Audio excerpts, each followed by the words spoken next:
നവകേരള സദസ്സ് എത്രത്തോളം വിജയമാണ്? ഇതിന് ഉത്തരം തേടി വേറെങ്ങും പോവേണ്ടതില്ല. മലയാള മനോരമയുടെ വെപ്രാളം കാണുമ്പോൾ തന്നെ കാര്യങ്ങൾ വ്യക്തമാവും. നവകേരള സദസ്സ് സൂപ്പർ ഹിറ്റായി കഴിഞ്ഞു. അതിലെ അസഹിഷ്ണുതയാണ് മനോരമയുടെ നെഗറ്റീവ് വാർത്തകളിലൂടെ നമ്മൾ കാണുന്നത്. യഥാർത്ഥത്തിൽ തങ്ങൾ സെറ്റ് ചെയ്തു വെച്ച ഇടത് സർക്കാർ വിരുദ്ധത എന്ന അജണ്ട തകർന്നു വീഴുന്നതിൻ്റെ അങ്കലാപ്പിലാണ് മനോരമ അടക്കമുള്ള വലത് മാധ്യമങ്ങൾ.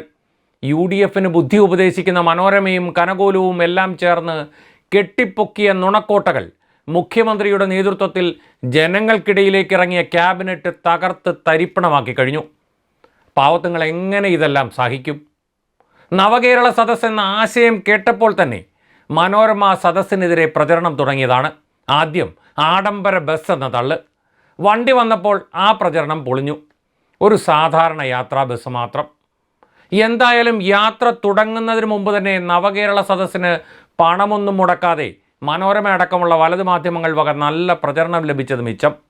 അബദ്ധം തിരിച്ചറിഞ്ഞുകൊണ്ടാവും പിന്നീട് കുറേ ദിവസം മനോരമ നവകേരള സദസ്സിൻ്റെ വാർത്തകൾ പരമാവധി മുക്കി നോക്കി. എന്നാൽ നവമാധ്യമകാലത്ത് വാർത്ത തമസ്കരിക്കലിൽ എന്ത് കാര്യം?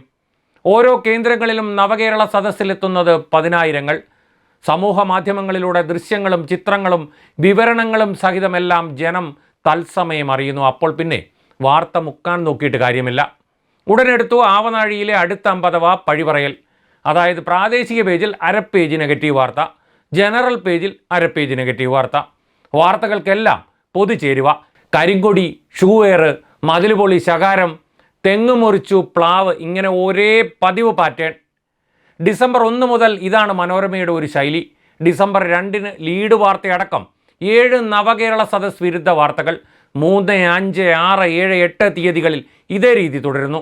യാത്ര കോട്ടയത്തെത്തിയപ്പോൾ തിരുവഞ്ചൂരിൻ്റെ തലയിൽ ഉദിച്ച കോട്ടയത്തെ പാവൽ പന്തൽ, അതായത് ആകാശപാത ഒന്ന് ശരിയാക്കി തരുമോ എന്ന് മനോരമ ചോദിക്കുന്നത് കേട്ടു.